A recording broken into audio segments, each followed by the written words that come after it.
We come to the 8th presentation in this year-long excursion into what I have called the Parayana, and its subtitle is the Refreshing the Way into the High Dharma. And this photograph of the Earth as the moon, from the moon, of Terra from Luna. And one of the most interesting documents is the concluding volume 2 of the Apollo 17 expedition to Luna. Interestingly enough, this whole series, published by Apogee Books, and Apogee, of course, in celestial mechanics, is that of the closest approach of coming in, is a Canadian publisher. So that all of the beautiful flights leading up to the Apollo moon mission are not published by NASA. They're not published in the United States. They're published in Canada. And this particular cover features the lunar rover, which is extremely interesting. It was first used in the later Apollo missions, Apollo 15, 16, 17 especially, and Apollo 17 is quite interesting because the lunar rover and the whole idea of a transformative vehicle that has brought humankind, men, from their world, the old Earth, into a new world where the old Earth now looks like a satellite. It looks like the moon. And Apollo 17 is of great hermetic interest to those few who are following the large-scale structure of civilization on this particular planet in this particular star system.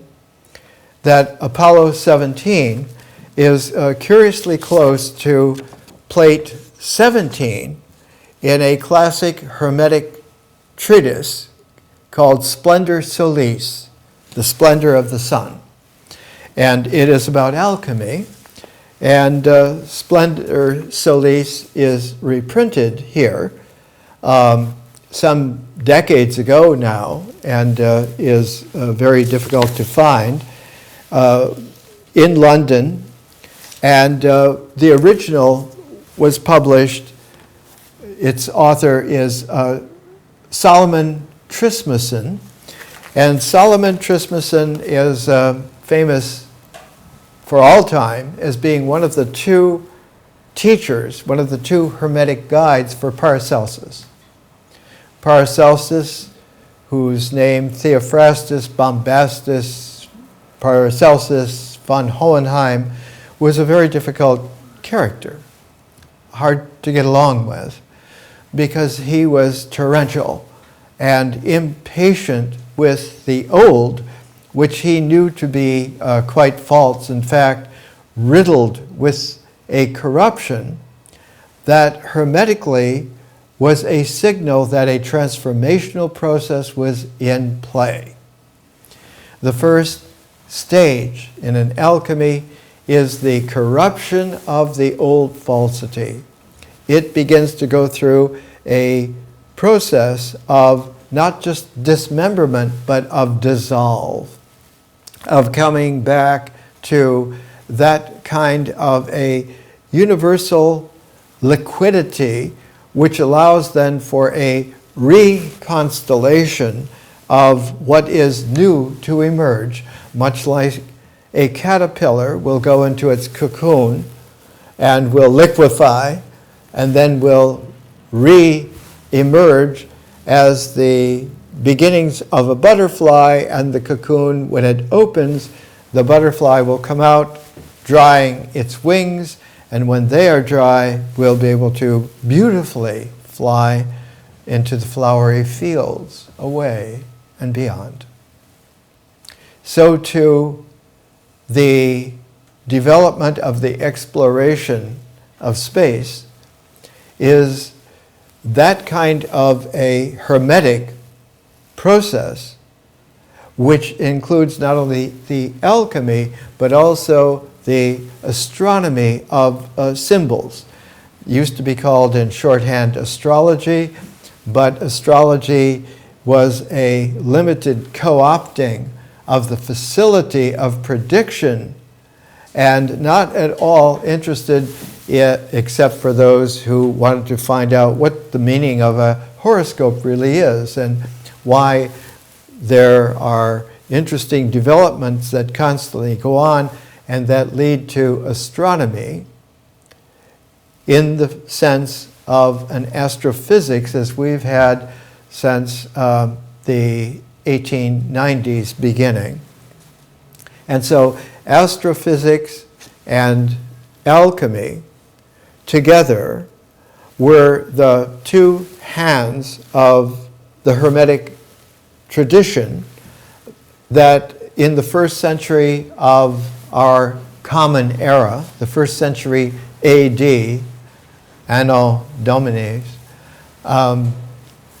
was a transform that brought in a new time form in the sense that it confirmed that there has been a serious, major transformation where the old has liquefied progressively and something new then has reconstellated itself and is now emerging and has emerged and now has dried its wings.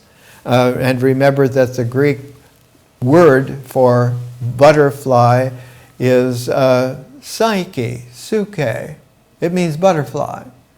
That the psyche is capable of a major transformation, not just little corrections, but a major transformation. And that transformation is so epical that it's called the beginnings of a new epoch, or the chosen word in Greek from the ancient language origins was a new aeon. A new eon, a new epoch, a new aeon, which really means a new time form. Now, in our time, in the late 20th century, one of the most powerful of all of the teachings spread around the world is the Kala Chakra Tantra. And the major giver of the Kala Chakra Tantra is the Dalai Lama. This is the Wisdom Books publication from London and Boston of the whole, not just the ceremony, the ritual, the initiation, but Kala Chakra. Chakra means wheel in Sanskrit, the chakras. And Kala is like the root of kalpa. It means time. So that the Kala Chakra is the wheel of time, and the Tantra is that it is a advanced, expanded teaching from what was there before as a thread, as a sutra, that the sutras have blossomed into the tantras, and that the sutras were able to show a path. In Sanskrit, path in a formal way is a vada. It's a way. The way of the thread, the way of the sutra, and those who have taken it, become then elders, and the Sanskrit, especially in the Buddha's Magadhi dialect of Sanskrit, is a thera, the thera, so that the way of the elders was the Theravada, and the Theravada was the original way in which the path-oriented Buddha's path was delivered and kept for about 500 years.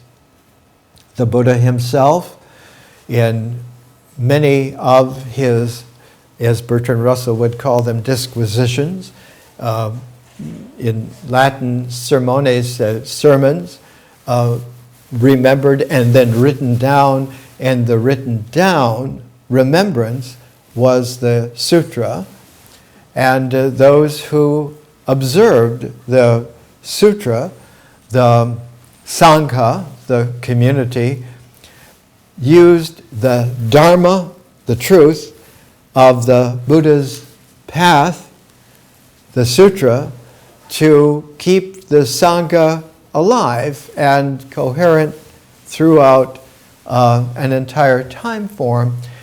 But the historical Buddha himself pointed out several times, poignantly, that time cycles come into decay, that there will come a time where after a period of some 500 years there will be a lessening, and after another time period, such time period, there will be more of a lessening, and after a long time period there will be a lessening to such an extent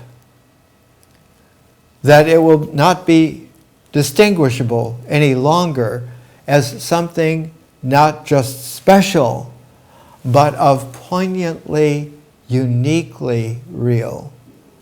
And at that point, a new Buddha will need to come into play. The Hermetic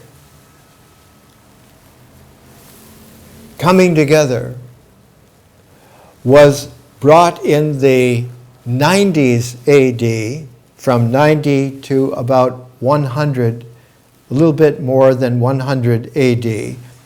Actually, one could say it's 90 AD to 101 AD. In that decade plus is the last decade of the life of St. John. St. John went to sleep, is the polite way to really say it. He didn't die or just die. When he was 77 years old in 101 AD by normal computation, but the fact is Jesus was born in what ostensibly is 9 BC, and so St. John went to sleep 110 years after the birth of Jesus. In that time period, that last decade or so, an entire time form transformed in such a way that it had a 1-2 punch. The first is the leading of the left hook, which gives the beginnings of how this is going to play out, and then the real knockout punch is the pulling of the trigger, the releasing of the dried winged butterfly of the psyche to make its way into a new scalar of freedom and a new depth of life, a new height of meaning, a new penetration of yet again what in normal worldly outlooks is called a cycle. The cycle renews, not just to be a cycle, but comes as a ratcheting up because it's really a spiral. If you circumscribe a circle and then you put it into movement, which means that you put it into the dimension of time, that circle will spiral. And as it spirals, it makes a cone of a dynamic, and that cone of that dynamic is familiar to anyone who understands that light actually isn't just a light source that keeps on going, but that there's a cone of light that comes through. So that the development then of advanced geometry involves being able not only to have circles and squares and triangles, lines, points, and so angles and so forth, but one must master what are called conic sections. That cones will have a straight cut, which will be a larger or smaller circle, or an oblique cut, in which case one has an ellipse or an oval of varying size, and also there is such a thing as the cone continues to open so that one can understand, because conic sections at this kind of level of penetration, mathematically, hermetically, one understands that it isn't just a cone, but every single source of light is an overlaying of cones, and that one has an incredible complexity, actually, and that reality is more than one could believe. You do not have brain enough to grind upon the poignant reality of actuality. That was a paraphrase of Ben Jonson's description of those who would read the plays of Shakespeare. In the opening of the first folio, 1623, he said, "Dear reader, you are being presented with the greatest literature that we have had since the beginning of written literature. It stands alongside the classics of Greek tragedy, of what has just recently been published as the translation of the King James Version of the Bible, the Old Testament and the New Testament. This is a language which came into its maturation at the same time that the Bible into English came into its gestation. The original sally forth into making what became the King James Bible in 1611 was done in the early 1580s by a group of pals, and they were more than just friends, they were pals. And one of them was Sir Philip Sidney, another was Edmund Spencer, and their continental friend Giordano Bruno, and a number of other geniuses.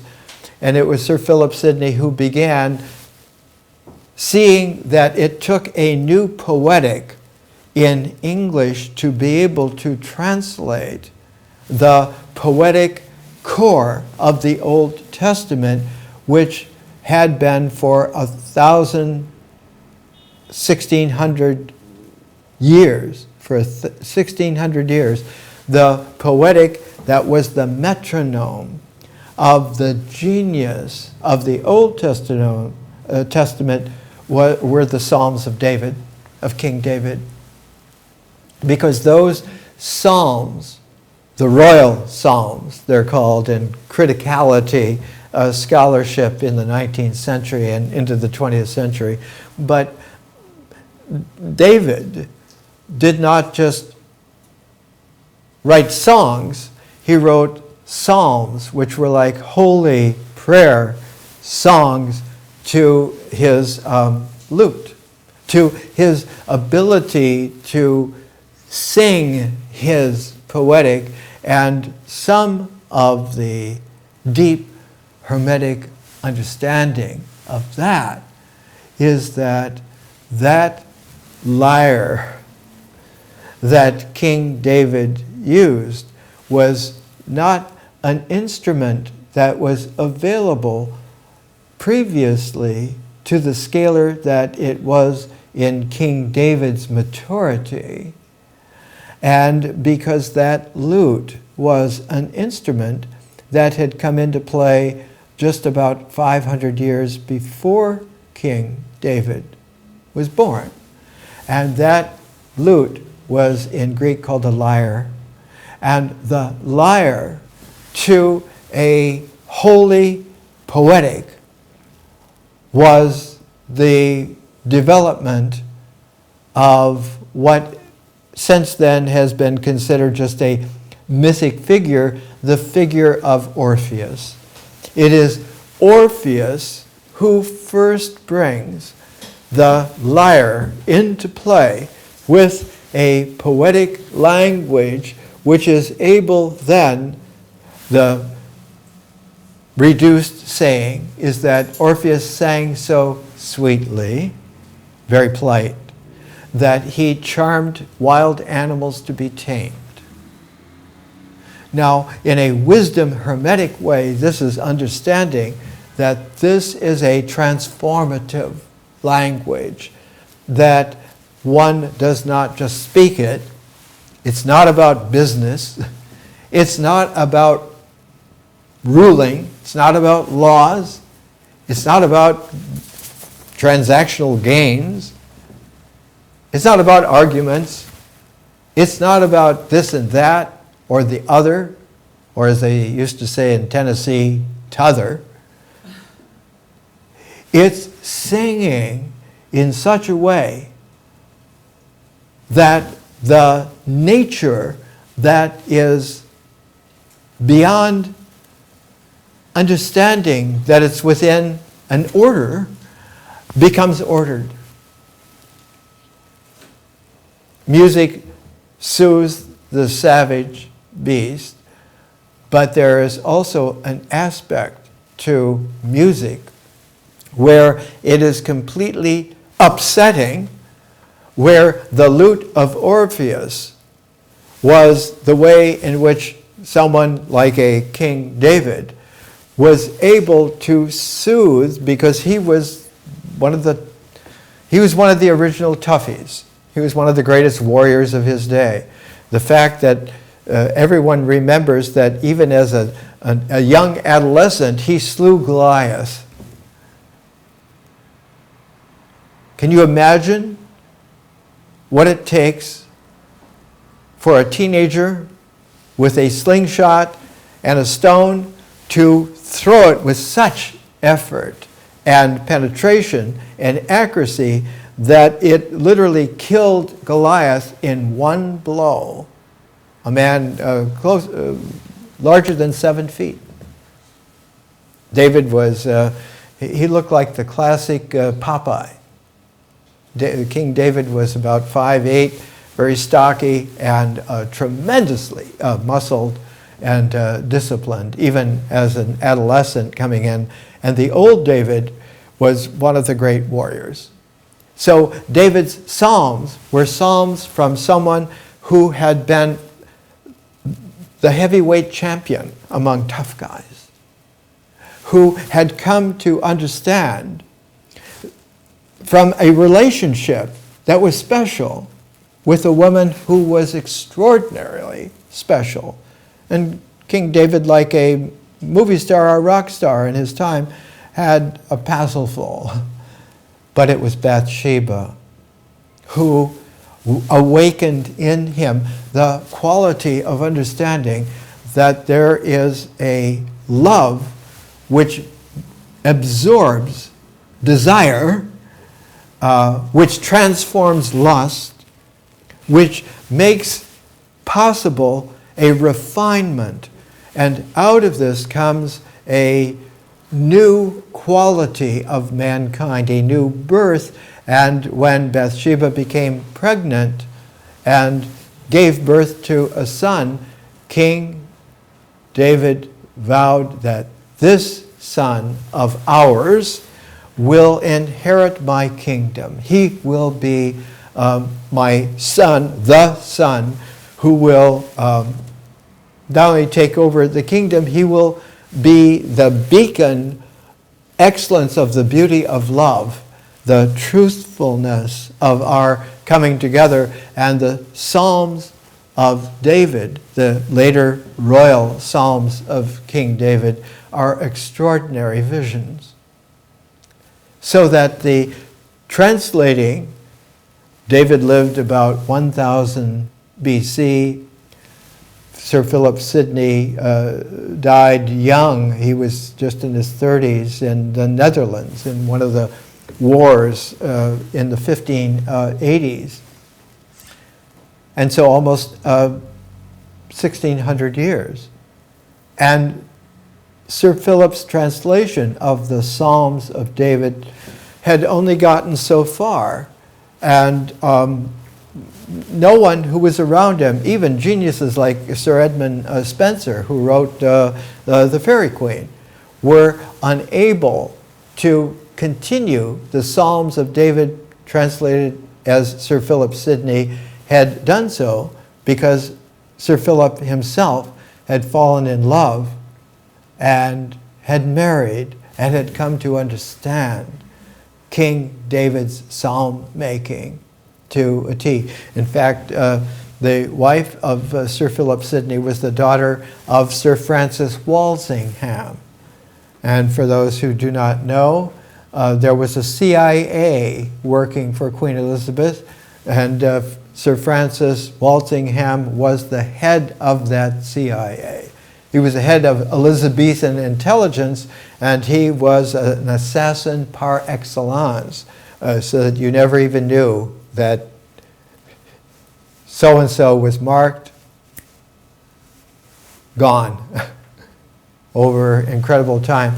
And Sir Philip Sidney was his son-in-law, and highly held, but the only person who could continue Sir Philip's language, his poetic, was his sister Mary. And Mary Sidney married the Earl of Pembroke, and when he asked Lady Pembroke, Mary Sidney, where she would like to live, she said, I really don't want to live this far out in Wales, or I don't want to live in London. Well, where would you like to live? She said, I would like to live within visual sight of Stonehenge.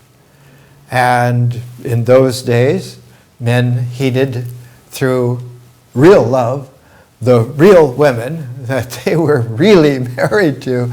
And so they lived within sight across the Wiltshire plain of Stonehenge. And it's there that she finished the last 2/3 of the Psalms of David. And when you look at Mary Sidney's Psalms of David, you get a feminine genius coming into play that, great as Sir Philip Sidney's poetry, and he was really magnificent. His great, huge, epic poem was called Arcadia, which he did and then redid as a new Arcadia. And he was just getting started being perhaps on the level that Shakespeare in poetry would have become. But Mary Sidney's English, and she, like all of the really educated British upper-class royalty of the time, were able to read Hebrew. They were able to read Greek, Latin, English, French, Spanish, etc., etc. In other words, for them, language was an open book.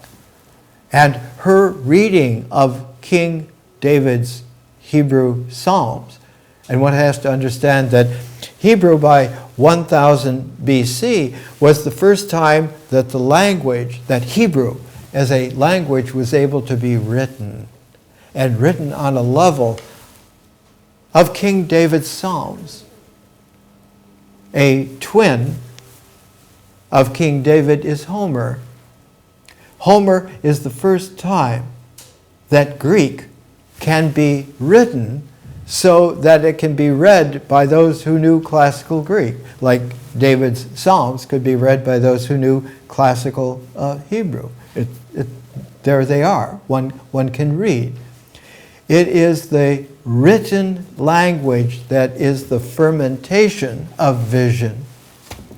It is the written language raised to a poetic that is the distillation of history. And from the fermentation of vision, one gets art, and from the distillation of history, one gets science. So that in the Hermetic tradition, the arts and sciences go together like the two wings of a butterfly. And this wing flies in visionary, infinite, differential conscious space. This one flies in kaleidoscopic, new civilization space. And in this way, it really occurs. Something new can fly and fly farther than belief could have even imagined before by those who stay where they were, or regress back to where they need to be, or want to be, or insist upon being, like this generation in the United States is back in the early 1950s. And for those of us who lived through the haunted 50s, as I.F. Stone called them, in all of his collected writings at the time, they were haunted. They were haunted deeper than any of us at the time knew, except for those who had the science fiction vision. They understood that the American 1950s came in with an incredible tragic wound. A tragic wound that was highlighted by a suicide. A suicide of one of the toughest men in the Truman administration. He was the Secretary of War, the Secretary of Defense, as they politely tried to skew it. His name was James Forrestal. And in 1949, he leapt from the 16th floor of the hospital in Washington, D.C. to smash himself on the pavement because he said, I can't get them out of my mind. I can't get them out of my mind. Because he was the first on that level to personally see and be contacted by an alien life form who telepathically projected a complexity that not just dwarfed the world that James Forrestal was important in, but it evaporated completely any kind of tethers of confidence and certainty that he could have faked or mustered. And his last action was to cancel, before he went to the hospital as a breakdown, his last professional action as Secretary of War was to cancel the MX 775 project. In that project, in New Mexico, in White Sands, New Mexico, where the first atomic bomb had been set off in 1945, only 4 years later, almost within, I'm sure, telephoning distance, a two-stage rocket, a WAC-based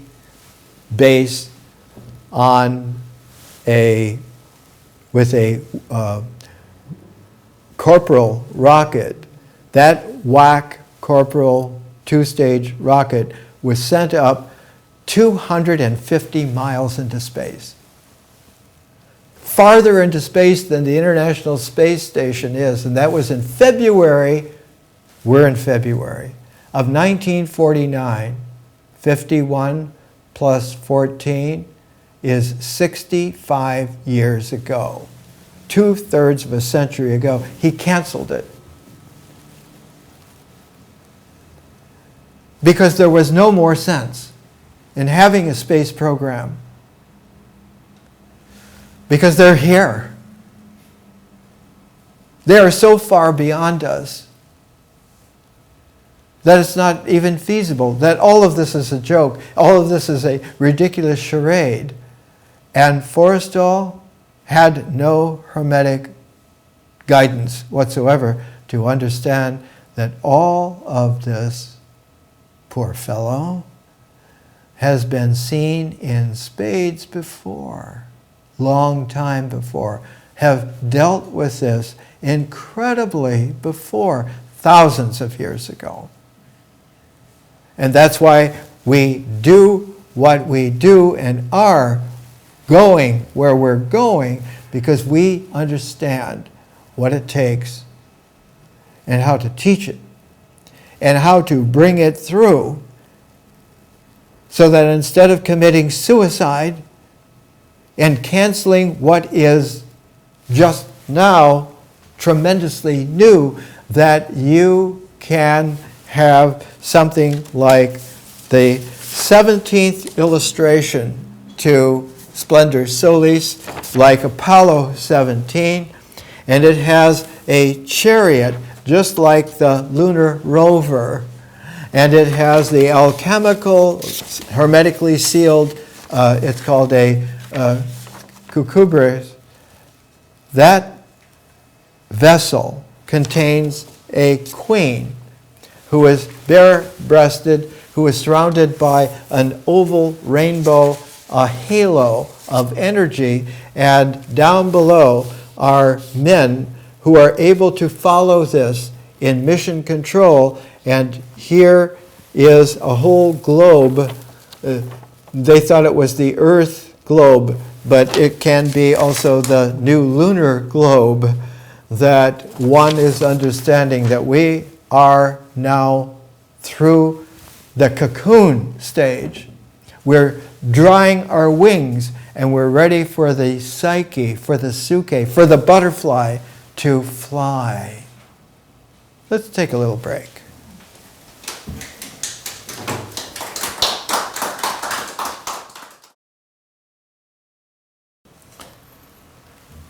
Let's come back to where we had gotten to in the first, not the first half so much, but instead of thinking of it as two parts, first part, second part, let's think of it maturely as a pair. If we move out of the mental conception of a duo, of a duality, into a pairedness, we are within realization, resonance of symmetry. And symmetry will have a resonance that is like a maturity of the resonance of pairedness. And in fact, they bear a mathematical ratioing which is classical. The classicality is that of the plane geometry figure of a triangle.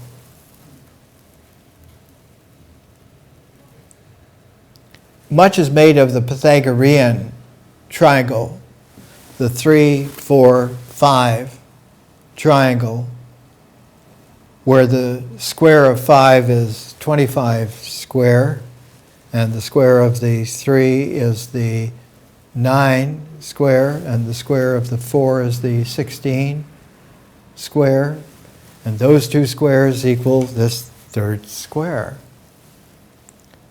that base. But the really powerful triangle for architecture is the equilateral triangle. It has 3 equal sides and 3 equal angles of 60 degrees.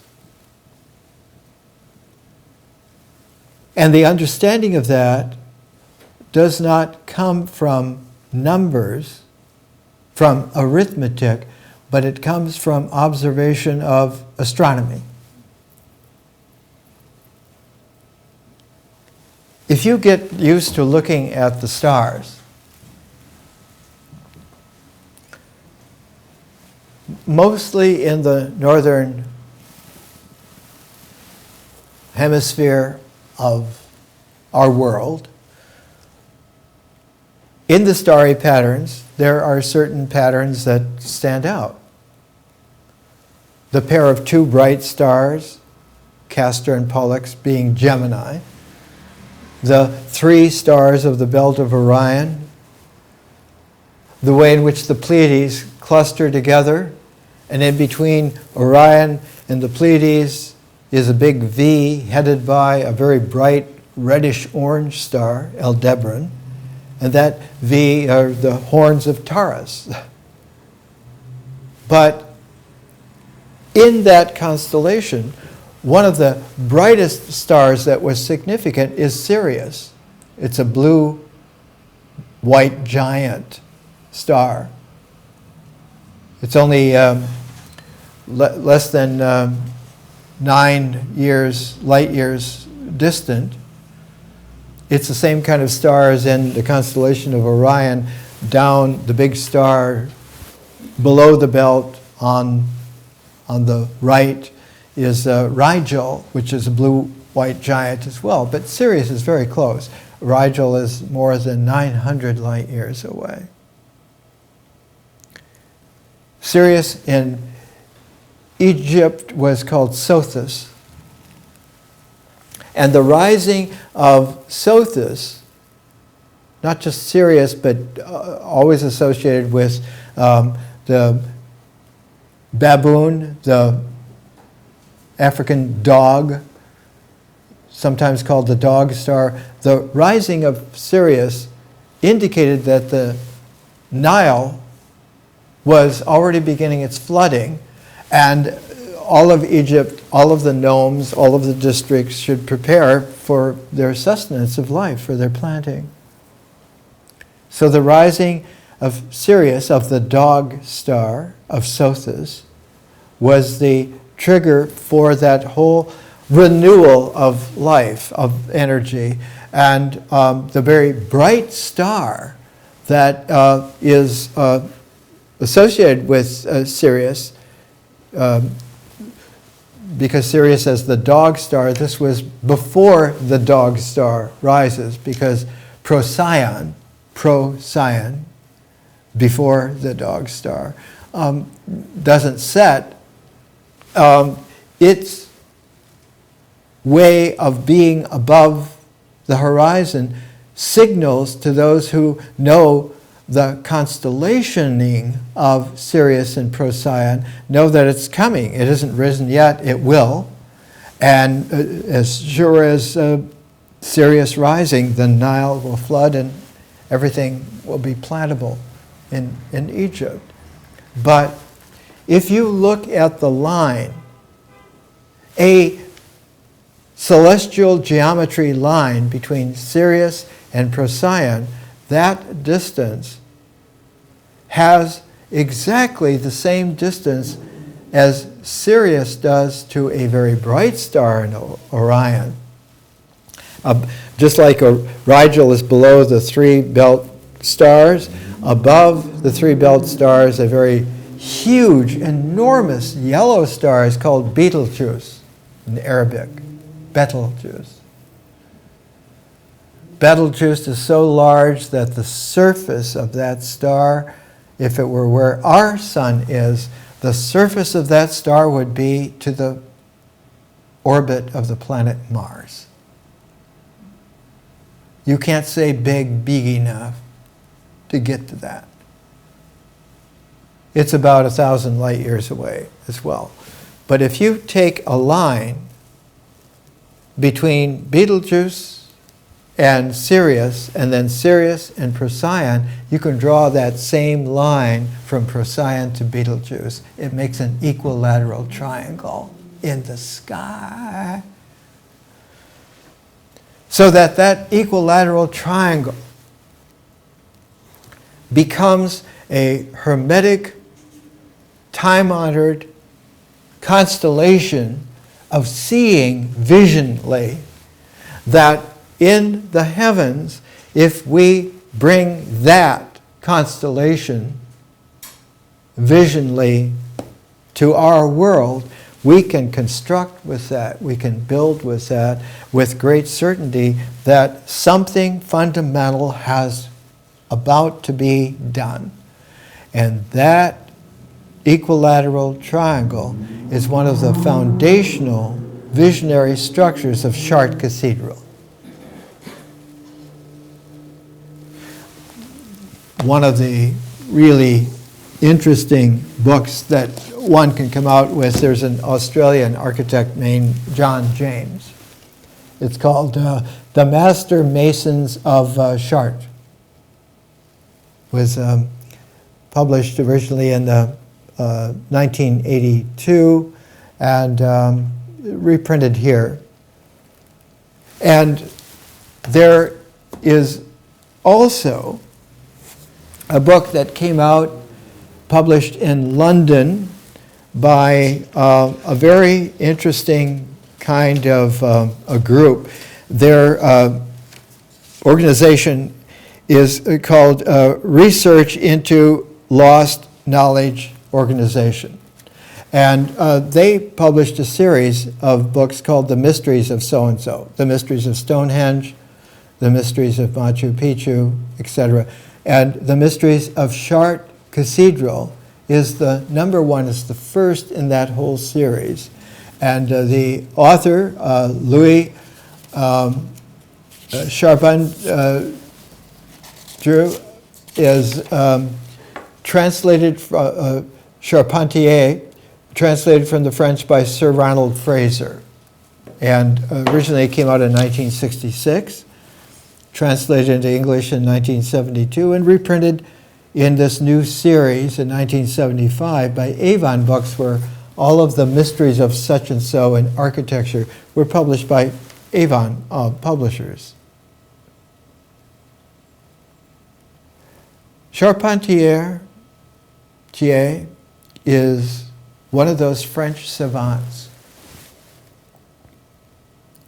who understood that one has to look and learn to look, and in doing so, one comes to understand basic qualities like John James being an architect, and both of them as having manned crews of people over decades at these sites.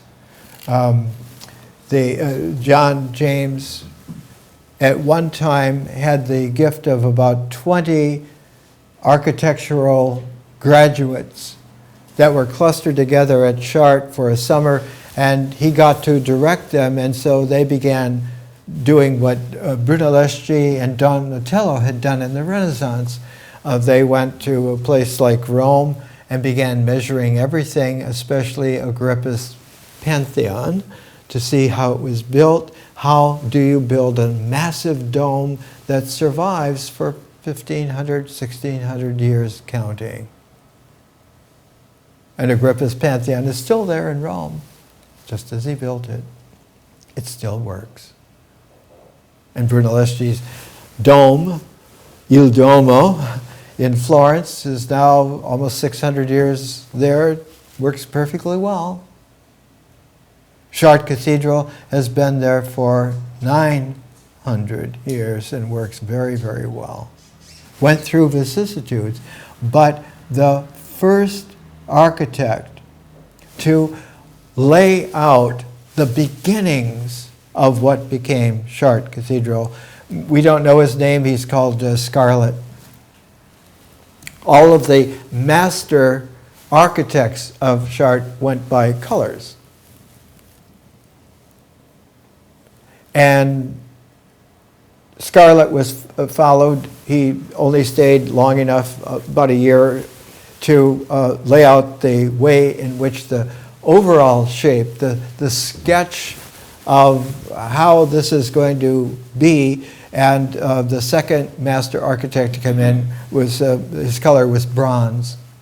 And bronze then is the one who set the basic foundational stones on what had been outlined and sketched and begun by Scarlet to build up the beginnings of the foundation of Chartres. And all of the building of the cathedral at Chartres lasted in the 1100s through that century. We have been talking last presentation, last week, and mentioning it 2 weeks ago, just before, a fortnight, 2 weeks ago. And why are we going by weeks? Because weeks are not the rags of time, but it is the cycle of a seven, of a Sabbath. And it was very clear. Jesus said, man is not made for the Sabbath is made for man. Because it helps him to compose time. And when he can compose time, he has a tether on the way in which he can compose and create in space and time. And if he can create in space and time, he can then teach himself the art of creation in imagination that teams with remembering, so that one then can build a Chartres. And at the same time as building it, to understand that you have to have the science that goes with it, because it's the other wing of the butterfly, folks. Art and science, vision and history, is the way in which a conscious space-time is workable and works. And if you can't compose in a quintessential five-dimensional visionary field, you don't have any art. And if you don't have any art, you don't have a way to raise populations that are able to understand history. And without history, there is no science. All of it gets sucked back into a dirty vacuum cleaner called the egotistical mind. Full of conceptual this and that, and because it is cut off increasingly, doesn't believe in what it can't believe in, and so because vision doesn't occur, it doesn't believe in vision. And consequently thinks art is its own purview. It's what it does. And art is to arrange stuff, what people do, what animals do, what trees do, what land does, in terms of the way in which we've got it formulated. And you better do it. Because we have force. We have friendly force called jobs, economics. We have unfriendly force called police. And if it gets really rough, we have a military. And if that doesn't do it, we have some really secret stuff that will scare you. You will gladly jump from the 16th floor in a downtown hotel in a city where you are the Secretary of War, man.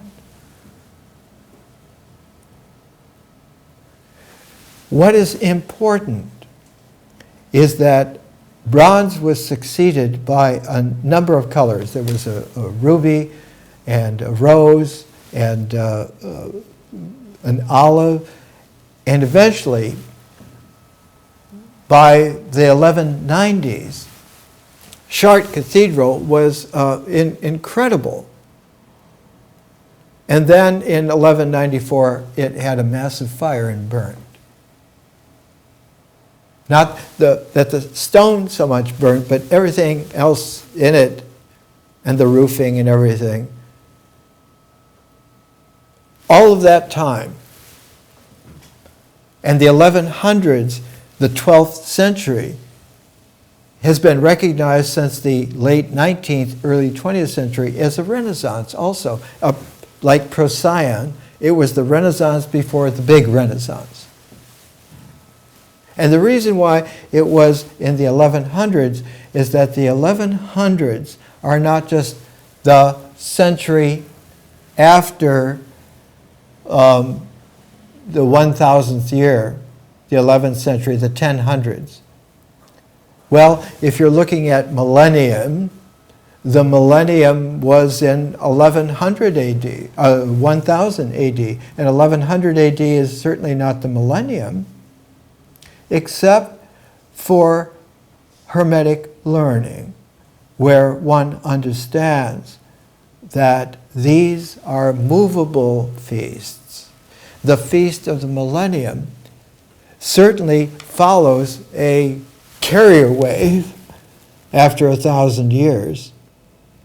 But there's a consolidation century of about 100 years, so that after about 100 years, and the Hermetica are written to celebrate the century after the carrier wave. They knew when Jesus was born. And by the time it was a century after that, was 89 AD. 91 AD would come and bring the trigger. And in 91 AD, there was a concerted fearfulness in the Roman Empire. The fearfulness was that something immense was brewing. They had decimated some 20 years before the temple in Jerusalem. It was done in Roman vicious style. They didn't just destroy it, they pried up all of the stones. They did the same thing with Carthage after the Second Punic War. They uprooted every building so that Carthage was no longer a city. It was completely erased. It was a barren, semi-desert field. This is what empires do when you challenge them. They erase any mention of you or anything that you knew so that it didn't happen, as far as they're concerned, or anybody who lives in their world is concerned. The emperor in 91 AD was Domitian, a young son of a bitch become almost a middle-aged, terrific demon. And he saw that the previous year in 90 AD, odd things were beginning to happen exactly there where the trouble spot was picked in 70 AD by his father, Vespasian. That Vespasian had sent his eldest son, Titus, to teach the Jews a lesson that they will never forget. They're not only going to be conquered, they're already conquered. they are going to be served notice, not as a warning, but as an abject horror to all who would ever see them in destroying, effacing the temple from this earth. The temple that King David wanted to build and realized that he was not going to be able to build because he had lived too much in carnage. But that his son, Solomon, the son of deep love with Bathsheba, who had been promised the inheritance of the kingship, of the kingdom, it was given over to Solomon. Not at a time in great pomp. David's most powerful son was named Absalom. And he had just simply said to the troops that he took over, if you find my father, kill him. Absalom was not only rich and handsome and wealthy, but he knew that everybody else will know this because I will show them there's no alternative to your not knowing this about me. You thought you understood egotism? It's like that. And old King David, who could not get warm, as the annals talk about, fled across Jordan into the encampment area that Joshua had rallied the people after Moses had finally died and passed away. They buried Moses on the lower slopes of Mount Nebo, and it was there in a place where a streamlet comes into the Jordan River, and that's called Wadi Karar. And it's there that Joshua said to all of the men who had been born in the 40 years coming up to the exile, only Joshua and another older man named Caleb were the only who had survived. Everybody else had been born in the exile, in that 40 years in the wilderness. It's there that King David went, bringing the heartache with him, and it's there that the prophet of the day, his name was Nathan, took Bathsheba and the maturing Solomon with him to King David's encampment, and he said, this is your heir, the inheritor of your kingdom, not flashy Absalom who wants to kill you. This is Solomon who will be king because he is the one who's going to build the temple. He's the one that is going to take what was a construction job and make an architecture out of it. An architecture on the level of a Chartres cathedral some 2,100 years later. Chartres and Solomon's temple have a time-form relationship. It's not quite apparent yet until realizing that Solomon, when he built his temple, he more and more turned towards the Absalonic way of inheriting the kingdom, and he began to squander what had been gifted to him. Not given, gifted. And refused to even meet his son, who was a son of his, like he was of his father David. That the son was not a son of an ordinary concubine or an ordinary wife, but of one of the most extraordinary women of all time, the Queen of Sheba. And that son's name was Menelik, and he was part African. like his mother, who was all African. She writes of herself in her great classic, The Song of Songs, "I am dark but comely. And I know wisdom when I hear it, and I don't visit when I don't hear it." And so the Queen of Sheba was like Sheba. David and Sheba, Solomon and the Queen of Sheba. You have to understand, it's not just parallels, they're resonances of a harmonic. That harmonic is still singing. What do you think the choirs of angels are about?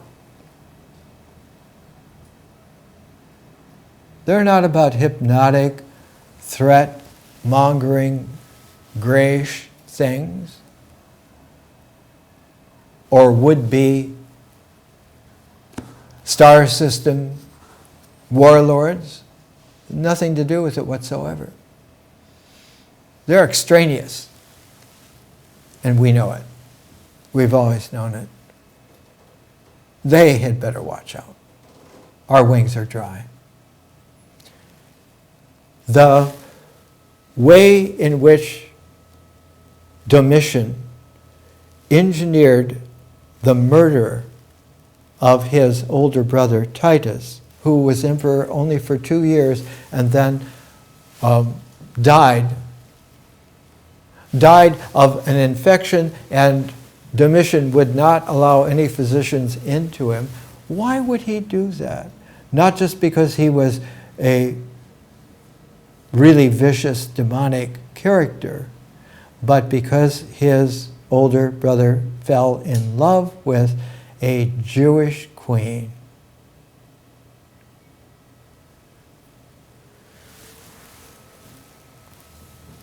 She was even 10 years older than Titus. She was, in fact, the daughter of King Agrippa, and Cyprus, his wife, and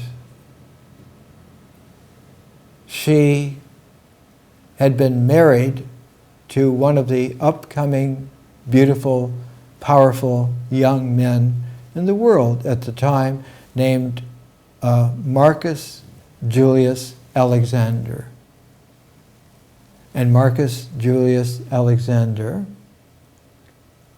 was a nephew of Philo of Alexandria. And their family, named Alexander, because they were brought to Alexandria before it was built. When it was founded in the vision of Alexander the Great, he brought a number of international, talented Jewish merchants so that Alexandria could have the foundations of a new planetary scale of humanity. Alexandria was not a Greek city, but was supposed to be the world city. And in order to have that kind of a concourse throughout the world, he realized that the most ancient international trading caravan interests were the North Semitic people since the time of Sargon of Akkad. So he brought talented, and among the talented Jews that were brought before 300 BC, when Alexander was laying out the plans for the way in which Alexandria would be built, much like Scarlett laid out the plans for Chartres about 1100 AD. So that by the time bronze got there to really begin building, it was about 1119 AD, which is a formative year. It's another trigger year. And when one begins to understand history hermetically, one understands that the guidance is truthful and trustworthy. And you don't need belief, you do it. And in the doing of it, it's done. And it's done so that it not only lasts but it encourages the learning that will allow for it to be sustained. Because in this world, the normal sustaining is not just a lifetime, there is like about a 3-generation window where that's about as good as it gets, and then it begins to have an atrophy unless there are more dimensions brought into play consciously, because it's conscious differentiation and kaleidoscopicness that allows for the blossoming to not only continue, but to be a real continuum. Domitian refused any doctors to come to Titus, and Titus eventually died of a complication of the infections. And when Domitian was emperor, he tried to parade himself as a big do-it-all, and he realized that one of the difficulties was that Marcus Julius Alexander had died young, leaving a widow, and the widow had been forced by her father Agrippa to marry an old powerful man for a couple of years, and then when Titus was sent to Judea, to Jerusalem, to destroy the temple, his number one general was the younger brother of Marcus Julius Alexander. His name was Tiberius Julius Alexander, because he was born in the year at the time, late in the year, when Augustus Caesar died after ruling the world for 44 years. And Tiberius, his inheritor, came in. And so Tiberius Julius Alexander was the number one general for the Roman army underneath Titus, who was the eldest son and the emperor to be under Vespasian. So that at the very most powerful levels in world history, the temple in Jerusalem had been effaced because it was no longer real in terms of actuality. But in 90 AD, a council of those who were like the grandsons got together with the fathers, the sons of those who had been in charge of the temple, met in a Judean city, Jamnia, near the coast, not on the coast, but nearer there. And the Council of Jamnia established what is called Rabbinical Judaism.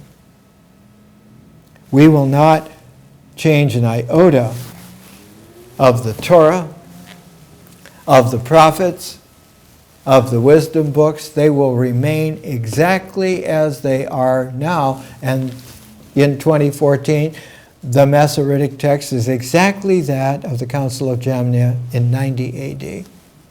Not one jot has been changed. Now you can freeze dry for that kind of efficacy of being able to understand, and it's worthwhile having. But you cannot live by it, and so what was decided wisely, and those who decided were called the sages, is that we're going to modify commentaries on the text. And we can argue and have new ways of having commentaries, and the commentaries are going to be housed at a place of real power that lasts. Okay, it can't be Jerusalem. Certainly not going to be Rome. Not going to be Constantinople. We'll put it in ancient Babylon, and we will call this group of commentaries the Talmud, and it will be the Babylonian Talmud. There was another Talmud that came up in Judaism, but the Babylonian Talmud runs to about 10 thick volumes, even in translation. In really nice editions of it, it runs closer to 20 volumes, which are published now in beautiful color and size. I'll bring some of those volumes next presentation as well. All of that came to a poignant fruition in the late 1000s, and it was a man named Gershom ben Judah who organized the Talmud and the Masoretic text that was unchanged and went with it, so that it would be the foundation of a very powerful 12th century Judaism in northern France. Exactly at the same time that Gothic cathedrals were for the first time being understood that they can be built. At the very same time.